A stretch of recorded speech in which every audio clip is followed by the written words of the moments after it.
Go ahead. Yes. Hello, I'm Don Hannon, Acting Executive Director of the St. Louis Kaplan-Feldman Holocaust Museum, and I would like to welcome you all to the annual Rubin Feldman Memorial Lecture.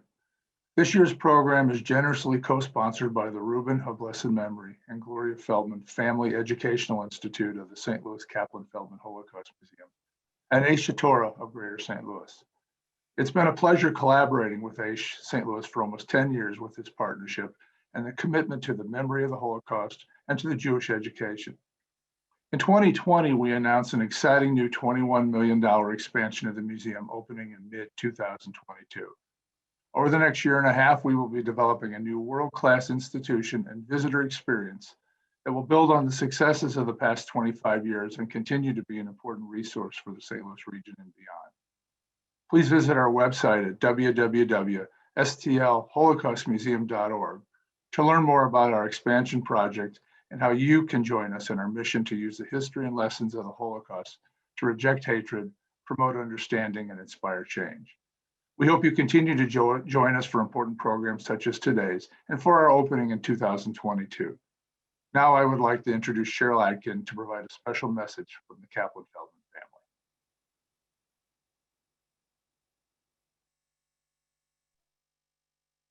Good morning and welcome to the annual Rubin Feldman Memorial Lecture in memory of my father. On behalf of my mother, Gloria Feldman, my family, Kaplan-Feldman Holocaust Museum, and Aish Torah, I welcome you to this event under Swiss protection, the story of Holocaust rescuer Karl Lutz. My mother and I routinely select speakers on topics that resonate with my father's values and experiences. This year's speakers the parameters as they focus on the story of Karl Lutz and his courageous act as a person in power willing to risk his own life in order to save innocent lives. My father emigrated from Eastern Europe to Canada and later to St. Louis in the late 1940s. He was fortunate to survive the Holocaust with his parents through sheer tenacity and help from others. Courageous assistance given to Jews and others targeted during the Holocaust, large or small, friends or strangers, allowed the persecuted to survive one more minute, which could lead to one more hour.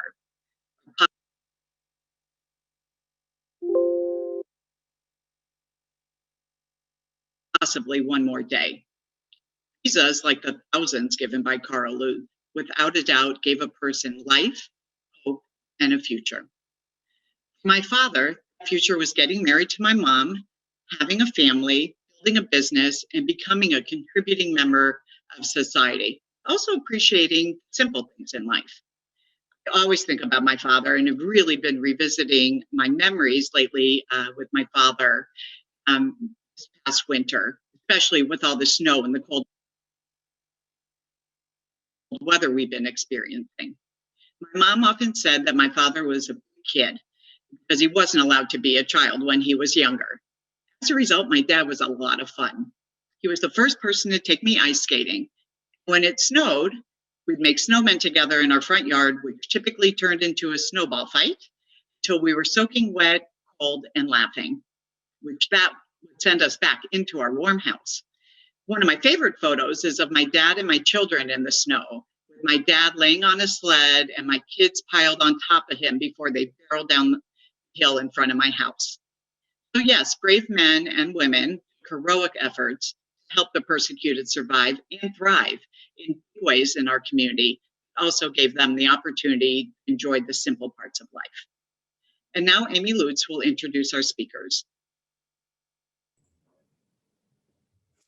Thank you, Cheryl, for that wonderful, heartfelt message. We are so honored to have you record that message for us. Good morning, everyone. My name is Amy Lutz. I am the manager of communications and social media for the St. Louis Kaplan-Feldman Holocaust Museum. And we are so excited to have you join us today, whether you're on Zoom or Facebook or whether you're watching this later. We're very excited to present this event. Now, before introducing our speakers today, I actually want to talk to you all just very briefly about what Karl Lutz means to this city and some of his connections here to the St. Louis area and to Missouri. So Karl Lutz came to the United States in 1913 at the age of 18. He worked in Granite City, Illinois, right across the Mississippi for about 5 years, worked in a factory over there. And then after that, he enrolled in Central Wesleyan College. Now, Central Wesleyan College closed in the 1940s, but it used to be, the best way I can describe this for Missourians is, it used to be off exit 193 off I-70. It's in Warrenton, Missouri. So it's about an hour and 15 minutes from here. And he wanted to go into ministry or missionary work, but quickly decided that his speaking skills were not up to snuff. So he ended up transferring to George Washington University in Washington, D.C., where he graduated in 1924. Now, he spent several years in the United States working as a diplomat, including in D.C., Philadelphia, New York for a very brief time. And then his last appointment was actually in downtown St. Louis in the early 1930s. He worked at 411 North 7th Street. That's the old Ambassador building for anyone who's familiar with the old Ambassador Theater that was downtown. He worked in the offices above that. And he lived in the old Statler Hotel, which is now the Marriott Grand on Washington Avenue. He actually met his wife, Trudy, here, who is also from Switzerland. She lived in Queen's Daughters Hall, which is actually on the campus of St. Louis University. And the Post-Dispatch, the St. Louis Post-Dispatch, actually printed their engagement and wedding announcements. So we are very lucky to have such connections to such an amazing man. One thing I want to mention before I introduce our speakers today, if you have questions, we're going to have a question and answer session towards the end. If you're on Facebook, just type in your questions under the video and we will capture those. If you are on Zoom, please use the Q&A function at the bottom of your screen. We actually have disabled the chat because there's so many people live with us today. So please use the Q&A function at the bottom and we will capture those questions. And now turning to our wonderful speakers today. Agnes Hirschi is a Holocaust survivor and the stepdaughter of Karl Lutz. Agnes was a child in Budapest and witnessed her father's heroic actions in saving Jewish refugees. During the last 20 years, she has traveled the world lecturing on the role of diplomatic rescue in the Holocaust. Schallié is a professor of Germanic studies at the University of Victoria in British Columbia. It's very early for her right now. Her research interests include post-1945 German literature and film, memory studies, visual storytelling, Jewish identity and contemporary cultural discourse, teaching and learning about the Holocaust, and human rights education. The pair co-edited the book, Under Swiss Protection, Jewish Eyewitness Accounts from Wartime Budapest, which retraces Lutz's rescue efforts in wartime Budapest through the lens of eyewitness testimonies. We are very excited to have them for this exciting lecture today. And now I will turn things over to Charlotte Schallié. Thank you so much, Amy. And thank you so much for the host institutions for having us here this morning. It's a great honor and pleasure to be with all of you here.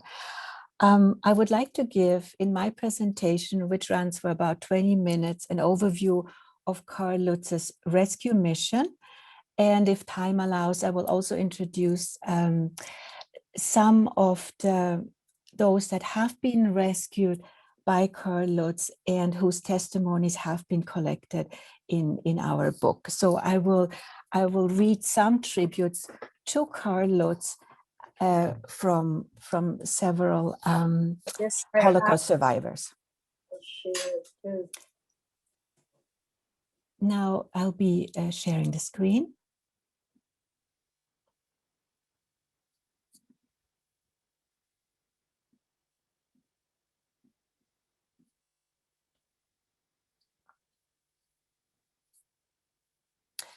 So a few words about Karl Lutz. He was born 1895 in a small town in Appenzell in Switzerland. Now, he was the Swiss vice consul and the head of the Foreign Interest Division of the Swiss legation in Budapest during the last 3 years of the Second World War.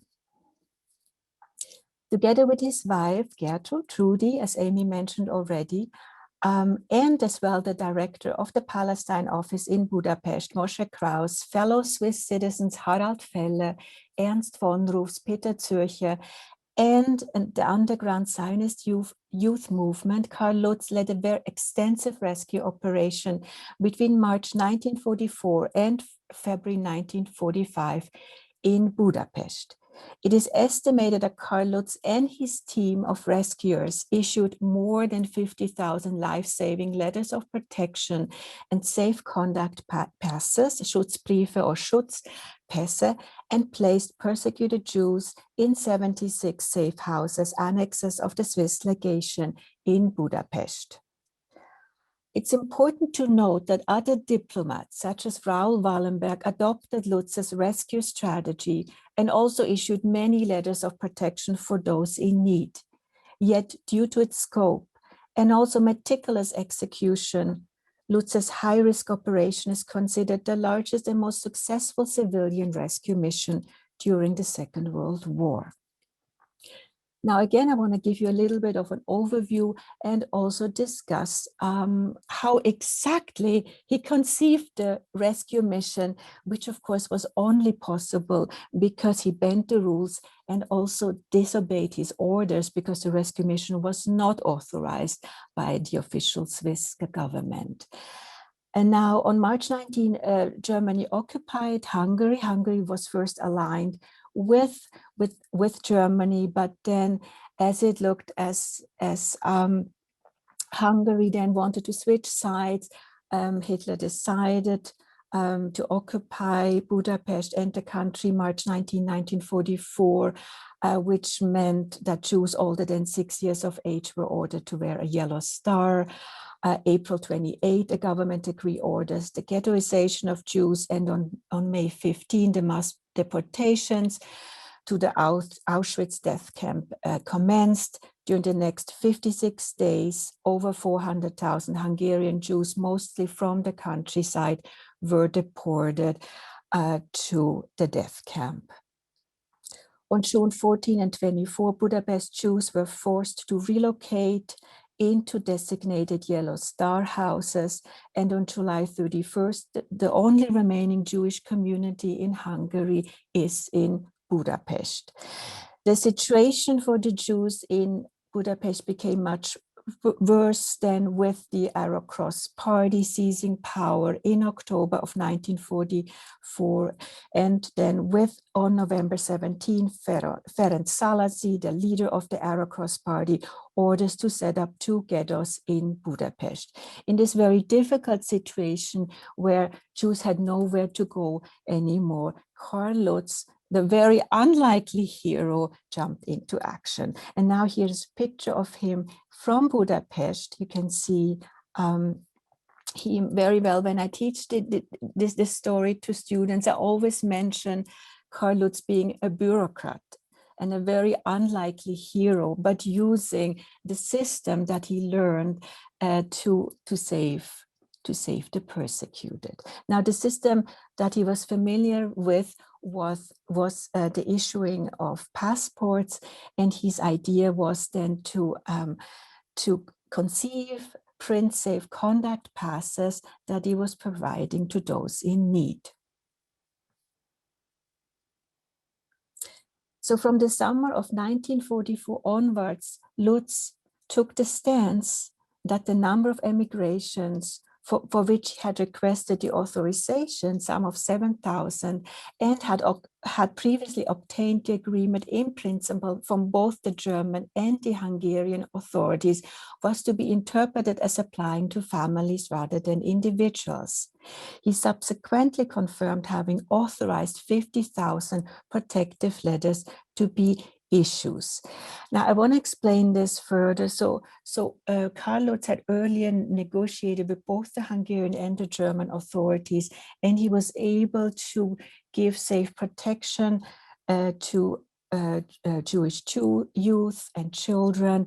But of course, at that time, it was no longer possible to leave Budapest, but based on these earlier successful negotiation, he was able to negotiate further. Now, the text of the protective letters make reference to so-called Kollektivpässe, collective passports. These simplified the administration and featured both the names and the photos of the individuals. Young Jews placed under Swiss diplomatic protection were entrusted with producing these passports, the first of which were issued at the end of July. Now, Adolf Eichmann, who was sent to Budapest to oversee the deportation, was the appointed director of the Judenreferat. In this position, he took on a central role in the annihilation of the European Jews. He involved himself directly in the actual deportation logistics in Budapest. Now, this is what the writing in a Kollektivpass looks like. The Foreign Interest Division of the Swiss legation hereby requests all civil and military authorities to allow the bearers of this collective passport to pass freely without let or hindrance. Furthermore, it requests authorities and officials to afford the bearer such assistance and protection as may be necessary.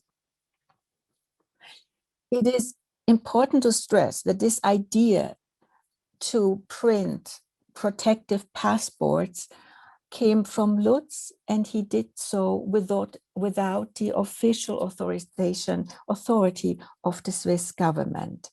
And I think the fact that he himself took it upon him to do it was, as has been mentioned, very dangerous, because it could have, of course, been discovered very quickly. And this is what the collective passports looked like. They are now in the Federal Archives in Bern.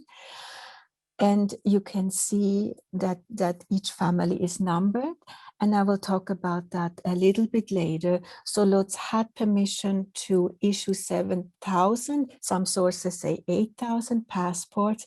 And what he actually ended up doing, he had the passports reprinted again, always going up to the number 7,000, and then starting again at 1, which allowed him, of course, to issue so many more passports. We were saying at least 50,000.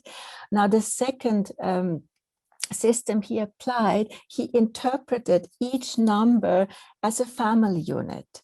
So he had permission for 7,000, but he said, well, one passport actually does not just protect one person, but it protects a whole family. And you can see here that even the pictures sometimes were cut out and put together. Again, he used a legal ruse. So quite ingeniously, he bent the rules and in effect disobeyed his orders, using the bureaucracy to his favor. Now, several of the people that are depicted here, like Laszlo Kremer, we interviewed, and as well Josef Schweitzer, who became the head rabbi in Budapest, also is interviewed and is featured in our book. Now, I just wanted to tell you quickly how I found out about Karl Lutz. You can hear my accent. I grew up in Switzerland, and I've never learned about his story through all my time in middle school and high school.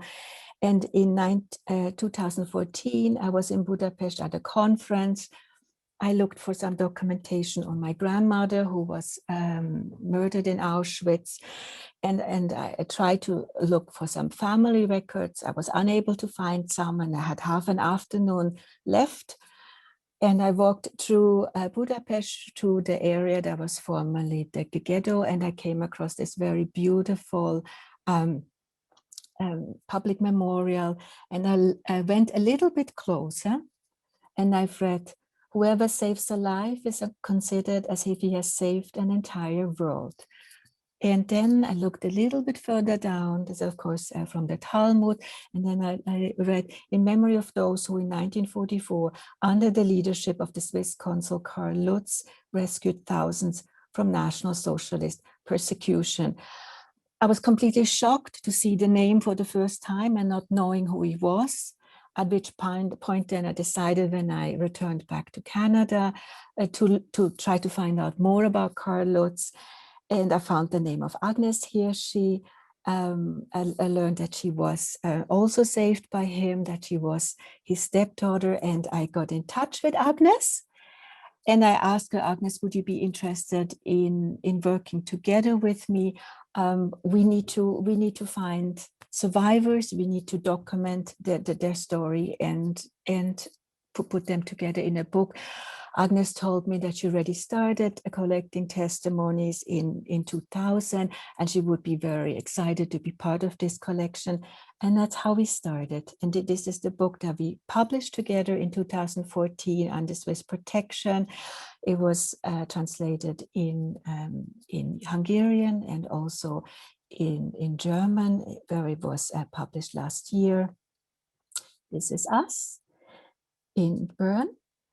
And I just want to briefly, I'm looking at the time, I just want to briefly give an overview and let some survivors speak themselves through their testimony. So this is Agi in Budapest, 1945, Agnes Hirschi with Karl Lutz, and in Bern, 1949. There's also a hidden love story in all of this, because Karl Lutz fell in love with Agi's mother and later married Martha and had the family come to Bern, Switzerland. Now, for the first testimony collection published in 2017, we collected 36 testimonies, an eyewitness account that were then collected in a time span of 17 years in Canada, Hungary, Israel, Switzerland, UK, and the US.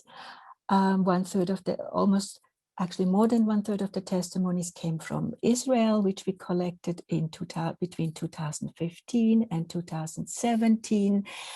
Now, the term testimony, of course, has a legal reference to. We applied it very broadly. We defined it drawing in the interpretation of Dori Laub as a transmission of information for which there's an internal unrelenting pressure to convey, as well as an external readiness and eagerness to receive it. The picture you see here shows Jakob Teichmann and Agnes Teichmann with their 2 children. Jakob Teichmann was then the rabbi in Zurich later on. This is how we set up the testimony collection, and this was Mordechai Neumann, whose daughter lives in California. The interview was collected in 2017. On the left, you see Nogayama, my research assistant in Israel, who collected the interviews in Hebrew if the survivors felt more comfortable speaking in Hebrew. And in the background, you can see the family tree, and it is always something that struck and moves me very much, that of course saving one life means saving so many more as well. These are some images from survivors. Tzipi Cohen, who survived with her family. Tzipi Cohen lives in Israel. Andrei Schiertes recently passed away. He emigrated with his family to Switzerland. Peter Tarian lives in Florida with his mother, who actually was killed during a death march. And Miriam Palgi also survived and lives now in Israel. There are many tributes to Karl Lutz. I just want to read you a few. Paul Fabri actually is non-Jewish. He was a member of the military underground. He put together a small military unit that protected the safe house, one of the largest safe house, the glass house. And he described Karl Lutz's rescue mission very well. I think Karl Lutz was successful because he was able to mobilize a group of people. It would have been completely unable, of course, for him to do this on his own, but he brought people together and spearheaded the rescue mission. So Karl Lutz stood out like a monument. He was an example of what can be done, but those who helped him knew that nobody alone saved a single person. There was no such thing as a safe Jew without dozens involved. The one who let him into the house, the one who took him to the taxi, the one who gave him a few pennies, the others who fed him, the one who ran from one place to another with a false certificate, the one who made the telephone call to tell him to run. It was a chain of events, and a single second mattered. Where in that second could somebody help? Was someone there to come to your rescue? Was somebody there to give you that paper? No one alone could save the thousands persecuted. And this also goes for Lutz. Lutz was a hero, but he needed hundreds to help. This is a quote now by Michael Wertes, who used to live in Weston, Connecticut. He wrote, Diplomats are not expected to be heroes taking risks. Karl Lutz was compelled by his conscience to use his office beyond its authorized limits at great risk to his career and even at some risk to his personal safety, to save total strangers who were subject to persecution. For this, he will forever be my hero. Now, a quote for Edith Hirschfeld, who we see here with her daughter Dvora in Haifa. Now, Edith was saved, was hiding in the glass house, which held as many as 3,000 Jews at that time. People talked about Karl Lutz the whole time we were in the glass house. Upstairs in the attic, they told us about him. We said, thank God he had such a heart and that he helped us. Of course, we knew about him and that he was the one organizing the rescue. It was thanks to him that we survived. He rescued us. He made such great efforts to save everyone. Thanks to Karl Lutz, many Jews have large and beautiful families today. Now, the glass house, which you can see still visit in Budapest today, was a commercial building, and it was designed by Arthur Weiss, who was also killed. And he produced glassware for building construction. The Foreign Interest Division of the Swiss legation in Budapest opened its emigration office in this building on July 24th, 1944. As I mentioned, the glasshouse sheltered around 30,000 Jews under the auspices of the Swiss legation. Again, Karl Lutz rented these 76 safe houses, placed them under the protection of Switzerland without Switzerland actually knowing anything about that. And again, I stress that because that was so dangerous for Karl Lutz to have done that at this time. So he was completely on his own volition. Now here is a photograph that he took from Jewish people lining up in front of the glass house. And this is, I wanted to show you, sorry. And this is what the glass house looks like today. There's a kindergarten in there right now, and you can make an appointment and you can actually still visit it. This is what the class that I visited the glass house in 2017. Now, this is a quote by Charles Gatti. He lives in Washington, D.C. He said, when most Hungarians looked away, Karl Lutz excised the word indifference from his vocabulary. It's a picture of Charles Gatti when he was a small child, 1938, and again with his family, including his wife Toby in 2015. This is a quote by János Máté. I'm showing his brother Gabor as well. Gabor is a very well-known doctor in psychiatrist as well in Canada. He lives in Vancouver. And János wrote about his mother, who was also saved by Karl Lutz. There are many individuals, unsung heroes, who are trying to make this better world by selflessly doing the right thing. Karl Lutz did just that on a profound scale. And Alexander Schlesinger writes, Alex lives in Houston, Texas. Karl Lutz deserves recognition. It's really hard to know exactly what went into his mind, into his heart, when he decided to devote himself to saving lives. What makes a person to do this while around him people destroy other people? Now, for the time being, I like to end on this note and stop screen sharing. This is really, for me, maybe the most remarkable, one of the many remarkable aspects of this history that Karl Lutz decided to act. He was supposed to be neutral. He was not just representing the interest of Switzerland, but also of other countries, such as the US, that were at war with Nazi Germany. And that he saw the atrocities happening around him, the unimaginable degree of human suffering. And he used the system at his disposal to protect those in need. And again, as been said, it was extremely dangerous. It was a high-risk mission. And he realized also that he couldn't do it on his own. And so he's his ingenuity, his heroism, his great humanitarian devotion allowed him to conceive of a system that is truly remarkable and unique, and also inspired other diplomats to follow suit, to continue using the system of safe protection letters. And so to this day, this is the largest civilian rescue mission. And Agnes, and I hope we can make the connection with Agnes' work, will tell you that it was very difficult for Karl Lutz upon his return to Switzerland. His mission was not fully recognized. He was actually being accused for having overstepped his authority, and he was the story of this rescue mission was largely buried in the Swiss archives. And it was not until the 1980s that the story became much more widely known.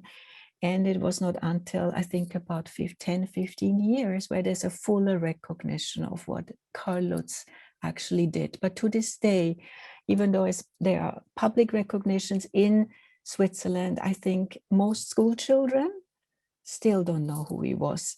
And Agnes and I see it as part of our mission also to ensure that that new generation of Swiss children and Swiss understand what Karl Lutz did during this time. So thank you very much. Now I want to ask now Amy if we can connect with Agnes in Switzerland.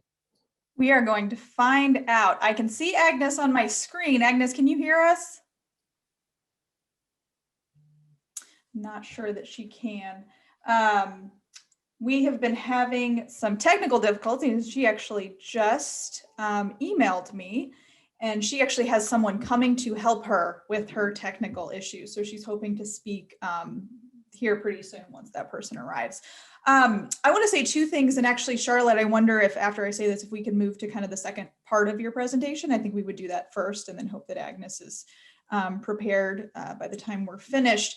But a couple things. I mean, you mentioned how much Karl Lutz has gone unknown, especially in Switzerland and especially elsewhere. I mean, I'm really hoping, and I'm hoping a lot of people on this call, that we can do our best to make sure that he's recognized here in St. Louis. I think it's really important. He wasn't here that long, but he was here for a good amount of time. And, you know, there's a great newspaper article from the St. Louis Star-Times in May of 1936. It's a full-page article about his time in British Palestine.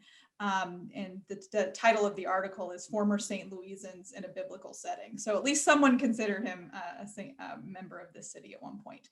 The other thing that I wanted to say, and I think she's still here, but I wanted to give a shout out to Erica Gold. Erica Gold is a cousin of our own Dan Rich, our curator and director of education, and she was actually rescued by Karl Lutz. So we are very excited to have her here today. I'm guessing Agnes still cannot hear me. I can see her, but she cannot hear me.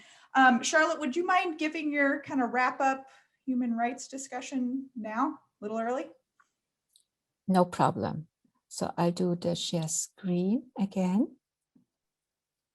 And yes, here we go. So when I teach the story of Karl Lutz in the classroom, oftentimes my students don't say it, but particularly for younger students, high school students, middle school students, I can sense there is like, why do we still need to hear about Karl Lutz? It's been so long ago, and why does it still matter? And so I always try to then place the story in a larger human rights framework, stressing that Karl Lutz put those in need under the protection of the state, while the state actually has not really authorized him to do that. And this really makes for a very interesting conundrum. So I introduced this larger discussion with this slide. I'm quoting here Rosanna Gatens and Mary Johnson, who wrote, "Holocaust, genocide, and human rights study provides students with an appropriate context to develop a human rights ethos, acquire skill sets appropriate to democratic participation, and then lead how to combine academic knowledge of what is taking place in the world with the ability to affect change." I talk about the Nuremberg laws in Germany, and I talk about all the legal restrictions that have been imposed upon Jews and other groups during the first year of the Nazi regime. It's important to stress to students that Jews lost all of their political, legal, and civil rights and became completely segregated within German society. I stress also here, this is a site that I use from the US Holocaust Memorial Museum, that hundreds of individuals in all levels of government throughout the country were involved in the persecution of Jews as they conceived, discussed, drafted, adopted, enforced, and supported anti-Jewish legislation. No corner of Germany was left untouched.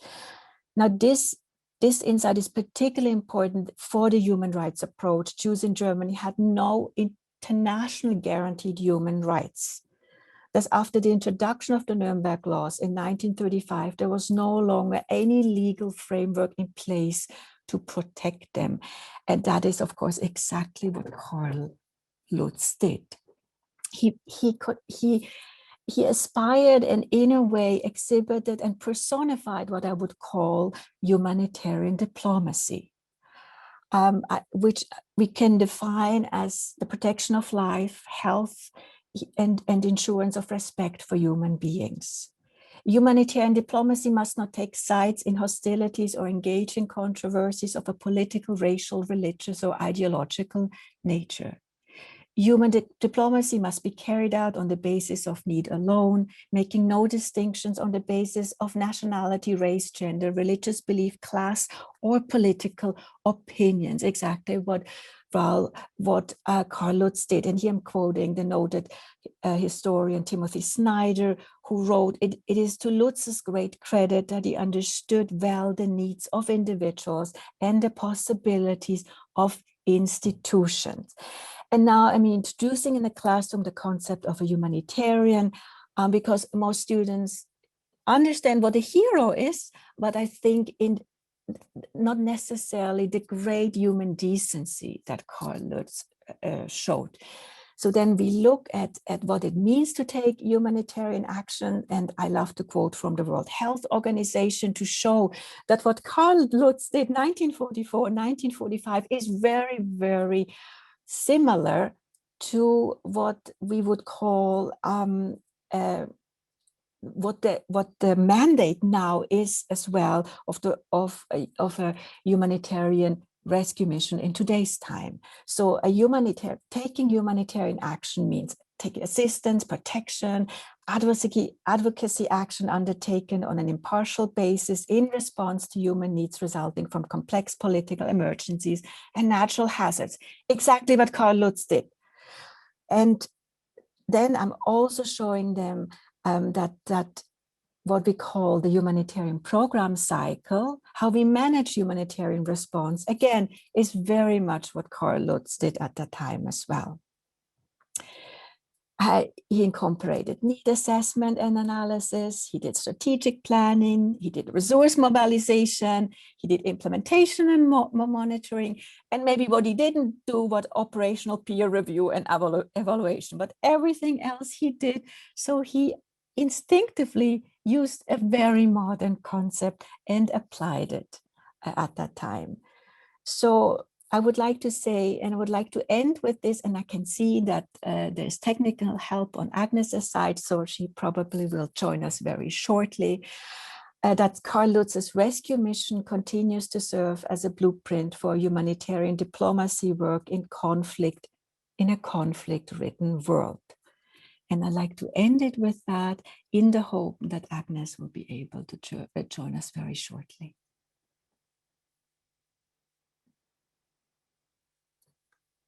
Okay, like you said, it looks like we have a special guest in Agnes's Zoom box there.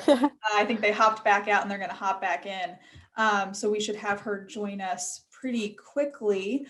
While we're waiting for that, first off, thank you, Charlotte. I think it's so important to talk about really the implications of what he did. And I want to go back to, you mentioned this earlier about the fact that he was a bureaucrat.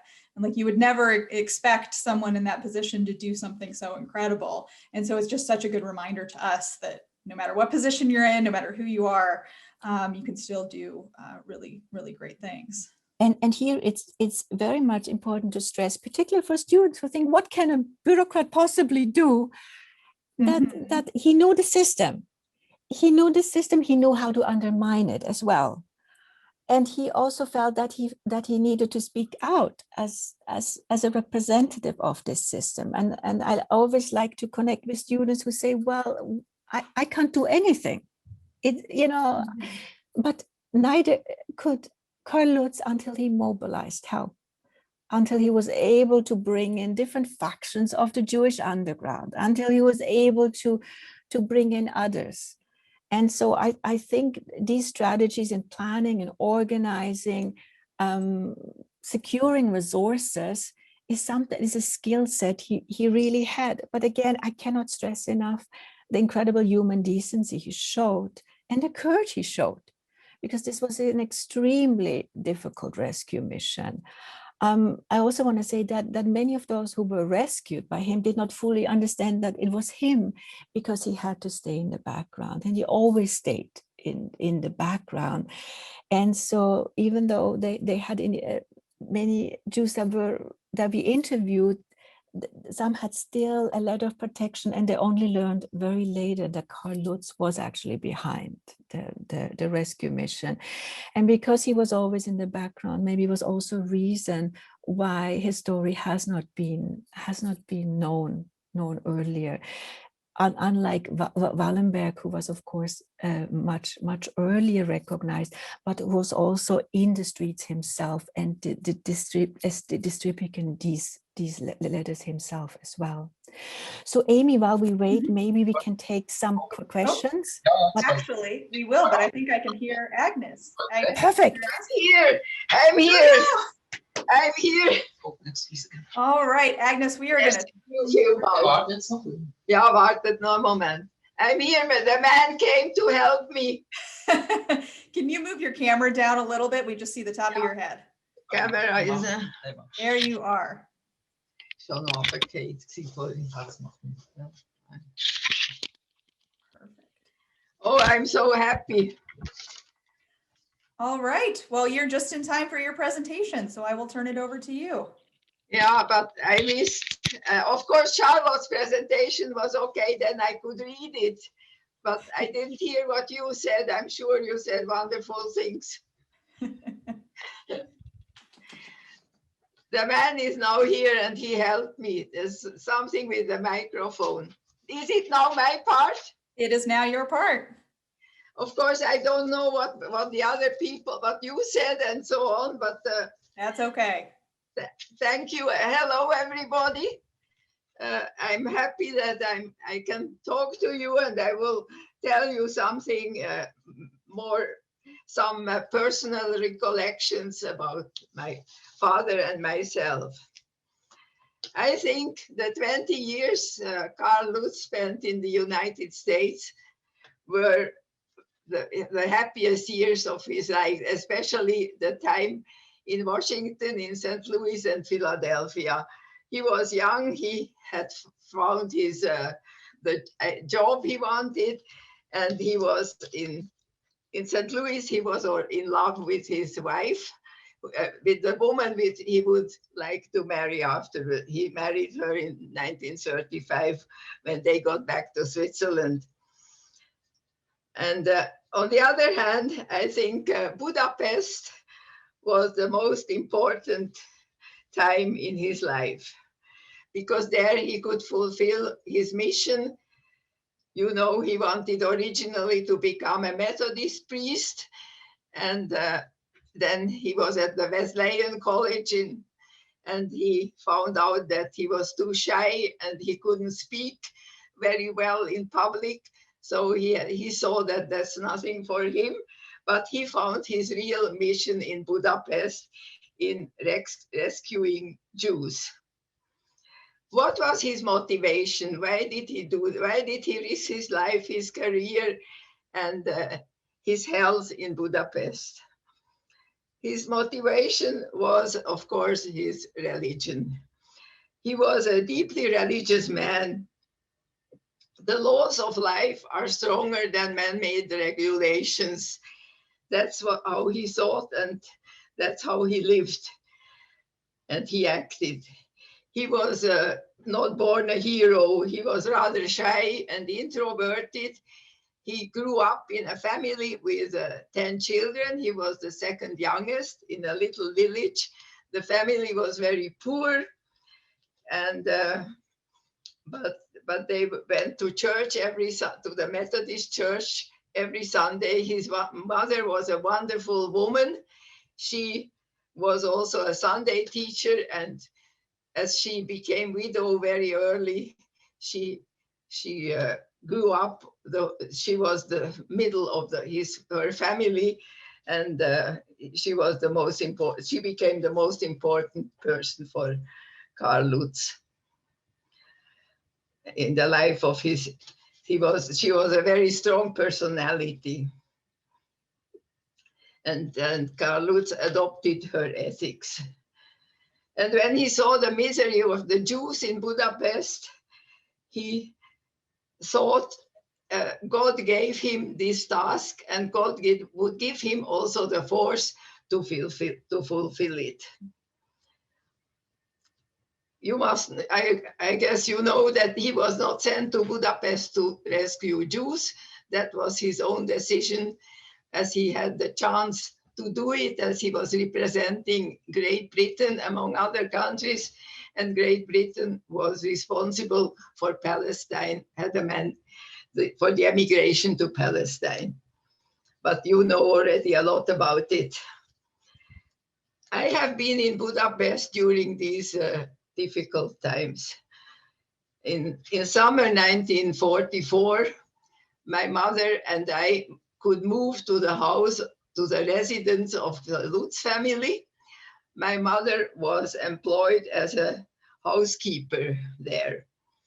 And my mother got in touch with Karl Lutz because I was born in London and I was a British subject, and he was responsible for British subject. I would have been deported as a foreigner, as a foreign subject. And he took me under his protection, but he wanted to do more because he found my mother very sympathetic. And as you know, later he married her. Also, I was only a little girl, age 6 at that time. I have vivid memories, and I am still emotionally moved when I talk about it. During a rough winter, it was a very rough winter. 1944 was a very rough winter. The Danube was frozen, I remember very well. And bombing became very intense from fall 1944. So we had to move to go to the bomb shelter from time to time at night, sometimes mostly at night. But later, after Christmas, we had to move definitely to the bomb shelter, and we had to stay there 2 months until the liberation of Budapest.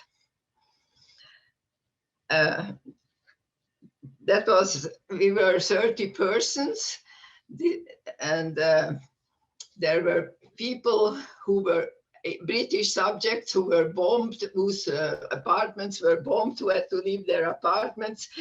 There was the personnel of the Swiss legation, the house personnel as well, the chauffeur with his family. We were 3 children finally. And we lived there for 2 months all together in one big bomb shelter. For me, two armchairs were put together. That was my bed. I was quite a little girl then. And our house was hit by 20 fire bombs in the beginning of January. It caught fire and it burned completely down. While we were waiting in the bomb shelter, we didn't know whether we would survive or not, because there was a fuel tank in the court filled with 3,000 liters of benzene. and it could have exploded. Fortunately, it did not, and the bomb shelter resisted the attack. But armed bands entered the building during the fire and carried out our belongings, furniture, clothing, pictures, everything, and most of it was lost. During these days in the bomb shelter, I can tell you there was in the beginning we had candles and we had oil lamps, but later on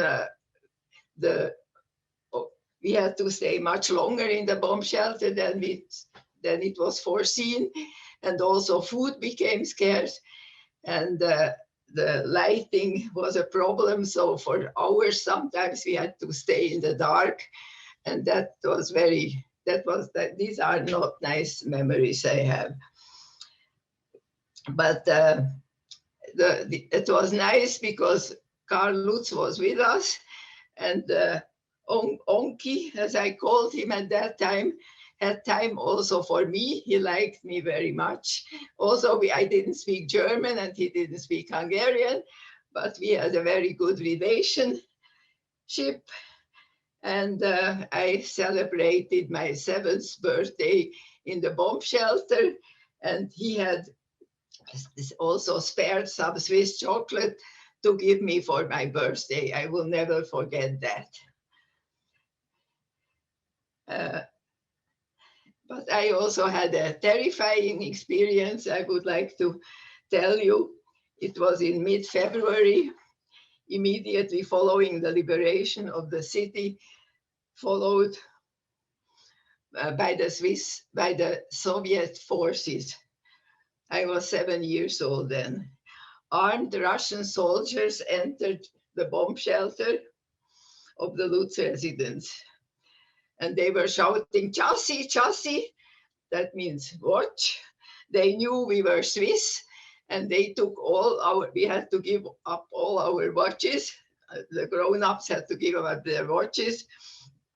And they were also looking for alcohol, any alcohol.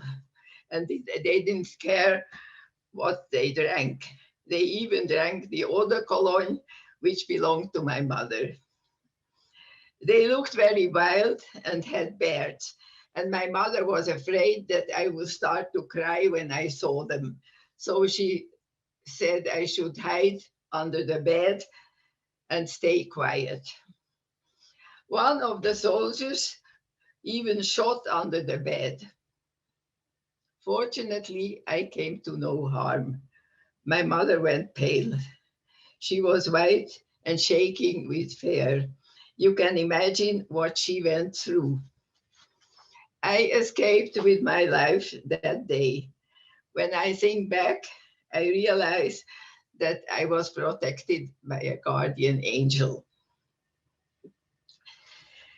I think I should say a few words why Karl Lutz's rescue activities were not recognized by the Swiss government. That is maybe an aspect that's interesting for you. Back in Switzerland, in spring 45, after a very dangerous journey home, because he had to go first to Istanbul and then take a boat through the Mediterranean, which was full of mines. That took a whole week to get to Lisbon, and from Lisbon, the whole group of Swiss and other diplomats came home back to Switzerland. And he was jeopardized. He was accused of having overstepped his authorities and having jeopardized Swiss neutrality. He was very disappointed because he thought somebody from the government would at least come and thank him, but that was not the case. When he entered the border late at night after this very dangerous journey and after this terrible wartime in Budapest, the Swiss border, he was asked, Haben Sie etwas zu verzollen? That means, do you have something to declare? And as he had the people from Appenzell, where he comes from, are famous for their humor, very special humor, and that was his very special humor. He always told this anecdote, but it's a true anecdote. The employees in Bern were criticizing his expenses and that he had ordered an orange juice in Istanbul for breakfast. They had no idea what we went through in Budapest, that it was the hell. So this was very bitter for him, and he suffered of this. Israel and Jewish organizations honored him in many ways. So did the Americans and the Germans. He was one of the first to become a righteous among the nations by Yad Vashem. He didn't lose his job, although he was blamed, but he was even promoted to consul, because in Budapest he was only vice consul, and his last post was Bregenz, Austria. That's near the place where he was born. He wanted to be there. That was good for him. Shortly before he retired, he got the title of consul general, but only the title, not the salary. They were not nice with him. He didn't like that. He died in 1975, quite frustrated, because he didn't get the recognition by his home country, which would have been much more important for him than all the other recognitions he got. Why was he treated this way?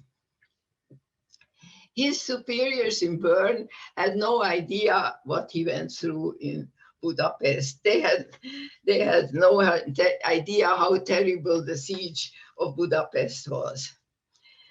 And then there was also the Cold War at that time. And the role of Switzerland and the policy with Jewish refugees of Switzerland during World War II was not something to be proud of. So it was better to keep quiet. And so they didn't celebrate Karl Lutz, and he got more or less forgotten. Then in the mid-1990s, the situation changed. That was because of the dormant Swiss bank accounts.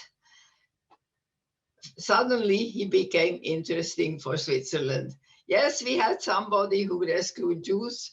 That was a good asset at that time. And then from then on, I got some help as well to promote him. There was at that time the exhibition Visas for Life in Los Angeles. And Karl Lutz became part of this exhibition. We were touring first the United States, then also Europe with this exhibition. And that helped already a little bit to make him better known. And anyway, in the last years, since I'm really working hard on promoting Karl Lutz, we can be proud that there is a documentary by the Swiss television. There are several films are done about him. There is a Karl Lutz Foundation in Budapest with an exhibition in the Glass House, which you heard it had an important role in the rescue activity. 3 years ago, here in Bern, we founded the Karl Lutz Society, and our aim is to perpetuate the memory of a man who demonstrated such moral courage in saving tens of thousands of Jewish lives in Budapest. There are also other things. In 2014, Lutz was honored by the Presidential Medal by George Washington University. He had studied at this university, and in February 2018, the largest conference room in the Federal Building in Bern was named after him. And the National Assembly honored him with standing ovation, but unfortunately, he couldn't enjoy all these honors. I'm very sad about that. Let me say a few words. Charlotte already talked about our book, Under Swiss Protection, Jewish eyewitness accounts in wartime Budapest. This book helps, I think, also to make the deeds of Karl Lutz better known. First, it was issued in English. My father rarely met people who he had rescued. He was a bureaucrat, he worked in the background, and people didn't even know that they were. His name was not known to the people he had rescued. They knew they were rescued by the Swiss. So during my activities for Karl Lutz, my lectures, conferences in Europe, in the United States and Israel, I sometimes met people he has rescued, and I made interviews with them. I used to be a journalist, that's my profession. And I collected these interviews, hoping that one day I could do something with them. And then, fortunately, 3 years ago, Switzerland got the chairmanship.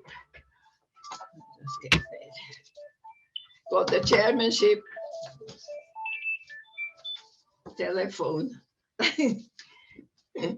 Got the chairmanship of the IRA, International Holocaust Remembrance Alliance. And then the secretary of the alliance knew that I had made some interviews, and they were thinking of giving a present to the 500 delegates who would come to the General Assembly in Bern of the IRA. And so within 5 months, we had to produce a book with these testimonies, and I didn't have enough. Fortunately, I already was in touch with Charlotte, and we had a very good contact. And she was going to Israel with her assistant. You saw her. I saw the picture, and she could make a lot of interviews, and she could help me to have this book finished within 5 months. It was very urgent because it had to be ready for this General Assembly. And now the book last year was published in Hungarian. And that was 2 years ago. And last year in October, it appeared in German, and we made a few more interviews, and Charlotte made wonderful introduction and everything. Without her, I couldn't have done this book. Now it's very good. Unfortunately, because of Corona, it is not possible to make presentations, but I heard that the interest is quite good. They already sold 600 copies here in Switzerland of the German edition. And I hope as soon as it's possible, I will go and tell about it and continue my work. Thank you very much. Thank you so much, Agnes. We are so excited that you were able to join us all the way I'm from glad I did it. Switzerland. We're working on 3 different time zones right here, so I'm glad it all worked out. So we received a lot of questions. We can't go through all of them, but I want to pick out a few. Just a reminder, everyone watching, if you're watching on Facebook, add your questions in the comments under the video. If you are watching on Zoom, please use the Q&A function and we will capture those for you. Just a couple housekeeping things. We've gotten multiple questions. Amy Lutz, are you related to Karl Lutz? I should have clarified that at the beginning. I don't believe so. My family came from Germany. There is a branch of my family from Switzerland, so maybe distantly, but about 15 years ago, I think it was my sister, she'll correct me if I'm wrong, because I know my parents are listening to this, but we saw a photo of Karl Lutz in a history textbook that my sister had, and my dad pointed at it and he said, that looks like my dad, or that looks like my uncle. And so that got me really looking into it. But a couple other things. Agnes, before you got on, I mentioned that Erica Gold, cousin of Dan Rich, our curator and director of education, is on, and she was rescued by Karl Lutz. She wrote in the chat, "Thanks, Mr. Lutz, my father survived." And I think that there were thousands and thousands of people who could certainly say the same. Please speak more slowly, a little bit more slowly. I understood, but it's easier for me if you speak a little more slowly. I always have to remind myself of that. I am a fast talker. Okay, well, let's go to some questions and I will talk much more slowly. Please slowly.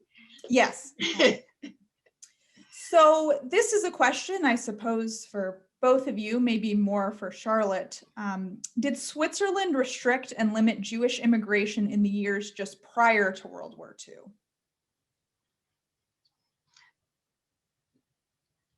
Yes, and so I think Agnes pointed out one reason why Switzerland has been more reticent to actually acknowledge and embrace. Oh, hold on. Can we maybe? Karl Lutz's rescue mission is because its own very difficult history, turning Jewish refugees away at the Swiss border and so forth. So it's a very, still to this day, I would say it's not easy to talk about that. So yes, it's a very difficult history in terms of failing its own mission to be a safe haven for Jews that were persecuted. Yeah. Absolutely. You both mentioned this, but I want to ask the question anyway. I can't remember, one of you mentioned the Karl Lutz Foundation and the Glass House. I think you both did, in Hungary. How else is Karl Lutz memorialized at all in Hungary? Are non-Jewish Hungarians aware of his bravery? Do students learn it in schools? What do Hungarians know about Karl Lutz? I let Agnes respond. And you are muted, Agnes. There you go. He is best known in Hungary, I would say. If I'm in Hungary, I speak to people. Most of the people say, oh, yes, I know him. And not only the Hungarian Jews know him. And he has now he has 2 monuments, a big monument behind the synagogue, and he has a monument in front of the American embassy. And he has a section of the Danube where the ghetto was, the international ghetto with the Swiss houses. That section of the Danube is also named after him. I think they really honored him. That was a big celebration with 20,000 people who were there when we inaugurated this section of the Danube. And he is known, in Hungary, he is well known. Good to know. So this next question, I don't know if it has an answer, but I would be very interested in hearing both of your thoughts, because I have some thoughts on it as well. Why do you think the story of Raoul Wallenberg is so well known in comparison to that of Karl Lutz? We expect this question that comes each time. you know, that was something, he was a completely different personality. They cooperated. He came to Budapest. Karl Lutz was already doing his mission. He adopted the system of Karl Lutz. He went to see Karl Lutz and he adopted his system. And but he was well known. He was the man who went on the street, who went to the people, who distributed protective papers. But Karl Lutz didn't do it. He was working more in the background and then Wallenberg exposed himself to so much that he was captured by the Russian, and he became a mystery. For a time, they didn't know what happened to him. And now we are sure that he couldn't survive Gulag. He would be over 100 years old. But he was a completely different personality. He was of a very good family. And they were very different. And he rescued rich people. He rescued people who were in business connections with Sweden. And these rich people, they had more influence, while Karl Lutz rescued everybody who wanted help to be helped. Charlotte, do you want to say something also? No, I just want to add that the Swedish government also did promote his story, which was not in the case. Was not the case in terms of the Swiss government, not until, as Agnes said, until the 80s, and then more so in the 90s, making the story of Karl Lutz further known.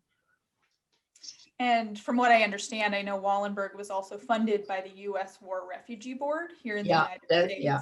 And he rescued, I forget the name, but he rescued a man who later became a U.S. congressman. So obviously he had a lot of sway in memorializing Wallenberg here in the United States. So there are over 100 Wallenberg associations mainly in the United States.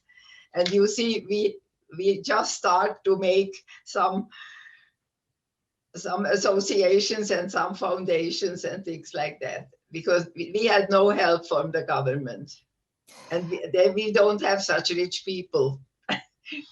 And I think Agnes is right. The political will is instrumental in making these memories further known. And my hope is that because of your work and the work of the St. Louis Kaplan-Feldman Holocaust Museum, that there will be a plaque for Karl Lutz in St. Louis, that it got to mobilize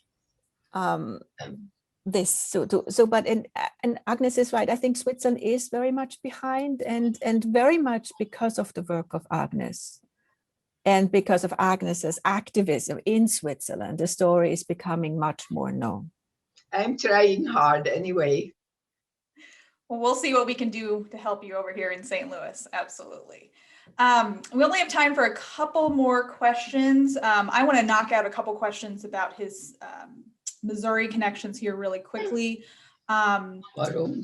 Let's see, where did he first settle? He first settled in Granite City, Illinois. He actually came through New York, but lived in Granite City, Illinois for about 5 years. Yeah. And he went to Central Wesleyan College in Warrenton, Missouri, before transferring to George Washington University. And then he was in St. Louis. He had a diplomatic role.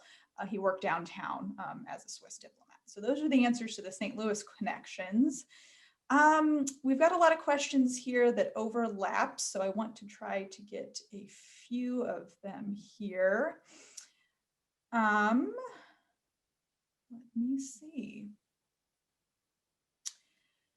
So, and I think both of you could probably elaborate on this, but one person mentioned that his story sounds a little bit like Sugihara's story, who also issued protective papers.